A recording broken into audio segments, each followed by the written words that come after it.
Hey guys, it's RockTheGolem, and welcome to episode 17 of my Assassin's Creed Unity Let's Play.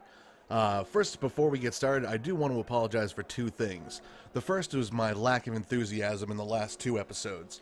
As I mentioned in, I believe, episode 15, those episodes were not actually planned. I just happened to come across some cool stuff that I wanted to share with you guys, and they were, recorded on a very impromptu basis. So not a lot of dialogue was shared. Episode 16 turned out to be much shorter than some of the other episodes I've released. I just want to let you guys know that that was solely because I came across some stuff that I just wanted to show you guys, and I really didn't have, the opportunity to sit down and, dedicate the attention that those episodes really needed. Even still, I hope you guys enjoyed them, as I hope you've enjoyed all the episodes. So I just want you to know that I'm, giving my full attention to this episode and hopefully every episode that follows. Yeah, so RockTheGolem is back, and now with 25% more enthusiasm. Yeah, that's all I'm giving you, just 25% more. Anyway, but yeah, I've actually been pretty busy off camera. For you guys, I'm recording this right after the release of episode 9. And as you can tell, even from just episode 16, Arno has changed quite a bit. I've managed to upgrade all of his gear, including his weapons and the rest of his costume, to 5-star gear, with the exception of, I believe, his bracers. Those are still 4-star, and nothing is legendary on him just yet. I've also been pretty busy otherwise. Like I've said, I've opened almost the entire map, with the exception of these 4 areas over here. So you can see there's a lot of side stuff that's been opened. I haven't been able to do a lot of the chests, especially the locked ones, because my lockpicking skill is still only at level 1. Hence the reason for this episode. I can't get to level 2 until we complete sequence 5. So I wanted to continue with the story mode so that we can get to that point and I can actually start to unlock a bunch of these red chests and get those off the screen. On a side note to that, though, these blue chests, the Nomad chests, I discovered actually that the only way you can open these up is through the Assassin's Creed Unity companion app that you download on your cell phone. So I got a hold of that. I've been playing that in my off time, whenever I have free time at work, or if I'm just sitting at home watching TV or whatever. It's very similar to what they did in Black Flag, where you send ships out to do trade and do missions. With this, you're literally sending assassins to key points in the city after you've actually looked and analyzed like these different buildings and found hidden glyphs through the use of eagle vision. So once you find those, it opens them up, and there are a series of missions that you can do, and it will either unlock one of these chests, or it will actually create a companion mission. Now, your Nomad assassins can do these for you, but those take 24 hours. Your other option is to go in with Arno and have him do it for, or actually you controlling Arno and do them for your Nomads, and those take very little time. Literally, for the Nomad chest, you run up to them, you open them for the missions. The only ones I've come across so far have been assassination missions, and every single one I've just been able to shoot from a distance with the Phantom Blade and not even be noticed. But yeah, I've been doing a lot of side stuff up until this point. The other cool thing, too, is I finally got linked up to the Initiates profile. I believe I'm a level 7 Initiate, and I've unlocked a couple of different things. And the only ones they seem to have for the Initiates are either chests that have money or chests that unlock outfits.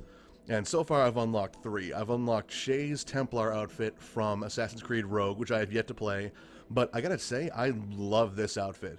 It's about the closest thing I've seen thus far to a black and red uniform, and despite the fact that it is a Templar uniform and not an Assassin one, I still really like the way this thing looks. So eventually I might end up putting this onto Arno, but for now I'm going to hold off because I do want to show you guys the progression that I make with Arno's uniform and his gear.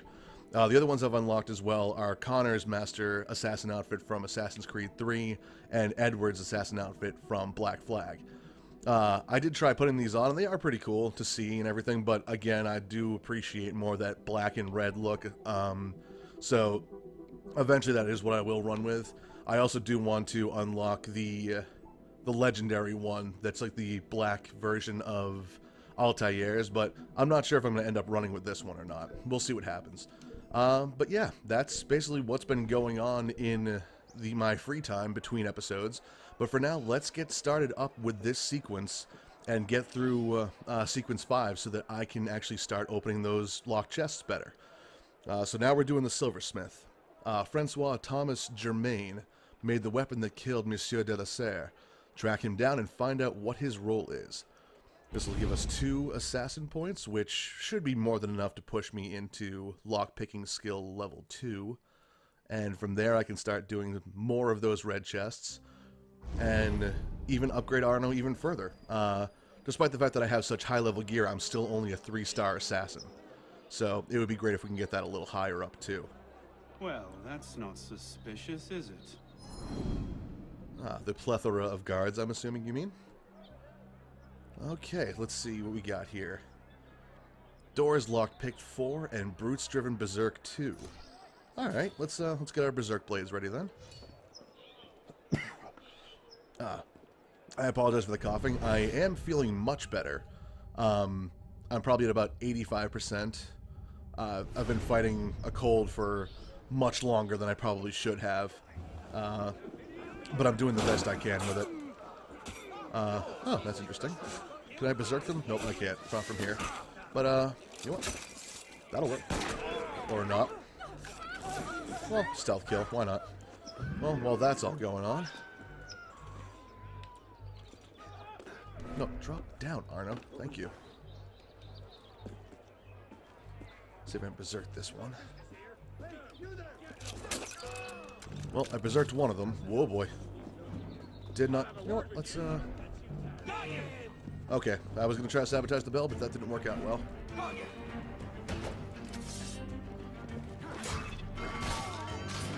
Whoop, didn't see that coming. One of the great things about updating Arno's uniform, all of his gear actually, is that obviously, you know, he could take a lot more damage. My health bar has gone up tremendously. But also he's able to carry a lot more on him. And that comes very much in handy when it comes to using medicines to keep myself alive. Because, as I said before, it is very easy to die in this game. Especially if you don't know how to parry and dodge, and if you're really trying to, you know, figure out your enemies without having the opportunity to figure them out.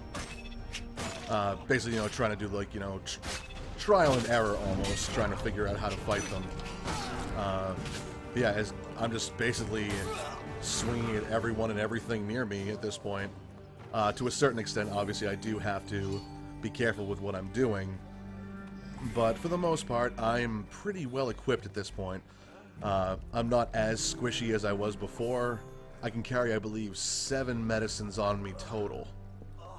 And I had to use, it looked like, 3 in that fight. I probably shouldn't be talking while I fight either, because I guess I'm easily distracted when it comes to that. You know what? I can't stand to see these guys writhing in pain. I'm just gonna put them out of their misery. Alright, brutes driven berserk. I've got one more berserk blade on me. And that guy is a brute, I believe. So... Oof. Lag. And there we go. Ooh, lag is abundant right now. I apologize for that. I actually need to sit down with Nokon at some point. For those of you, excuse me, who didn't see, he actually did a Metal Gear Solid 5 Phantom Pain Let's Play. Very successfully with, you know, a few issues. Oh god, how did everything go wrong already? But, yeah, see, this is what lockpicking is for me right now. It's, you know, it's not the easiest thing in the world. I do miss on occasion, especially when those lag spikes do occur. But it's... I obviously need to get it a lot better. But yeah, getting back to Nokon, he did have a couple of issues toward the very beginning. This Let's Play was a terrible idea! His epilogue, if you will, his episode 0, was very entertaining. I literally turned Metal Gear into Call of Duty within like 5 minutes! I'm actually going to put a link in the description down below for this video, for his videos. Definitely worth a look. the game looks gorgeous, and his video capture is spectacular as well. Part of that probably has to do with the fact that he's running with, I believe, the 980 GTX NVIDIA graphics card, which apparently was definitely worth the money, and I'm only running on the 770. So if it's really a video card issue that's causing everything that's going on with like the dropped frame rates with me, I may have to eventually look into updating the card. But for now, obviously I have to roll with what I've got, and if there's a possibility of me setting my settings a little differently so that I can effectively capture everything without having to worry about, you know, dropped frame rates and lag and everything, I would much rather do that. Okay, well there's my target, but I'm gonna try to get this bonus. I want to get all 4 doors done. Damn it. The nice part about this is that at least you have, you know, guys you can steal lockpicks from. There we go. That was close. I barely made that one. Yeah, this is one of the other reasons why I can't wait to upgrade. Because I've taken a look at some stuff online just to see what the future for Aaaaaand will be like. Nothing story breaking, because I do, you know, I want to keep this as interesting for me as it is for you guys. So I haven't like read into any spoilers or anything, but I have seen the fact that the lockpicking does become substantially easier as you level it up. All right, so that's picked. Let's get this thing right here while we're here. All right, and there is our target. Let's see what we got. Germain, the silversmith. Thank God. They've been holding me for months. Please, get me out of here. Oh, hey, it's the two-eyed guy. I need to know about this. We've no time. I'll tell you all I know once we're away. But we must leave before the guards return. Fine, let's go. No! They'll be watching the front entrance. We'll have to go downstairs and across. Oh, I don't trust this guy. Follow me then, and stay quiet. He gave me a very dirty look the first time when we met him coming out of that carriage. And for those of you who don't remember, I'm not sure which episode it was from, but when the episode where we were going to deliver the notice to Monsieur de la Serre, we jumped down from a rooftop and went to, you know, go to whoever was stepping out of that carriage, and it turned out to be this guy, because I remember seeing the multicolored eyes on him. I thought at first it was my imagination, but now that I've seen it up close, and you have as well, you can tell that this is the same guy. Whoa. And Assassin's Creed Unity just crashed on me. Well then, this is a perfect time to end this episode then. So yeah, I guess I'm gonna catch you guys on the other side and figure out why the hell that happened. Alright guys, yeah, take care.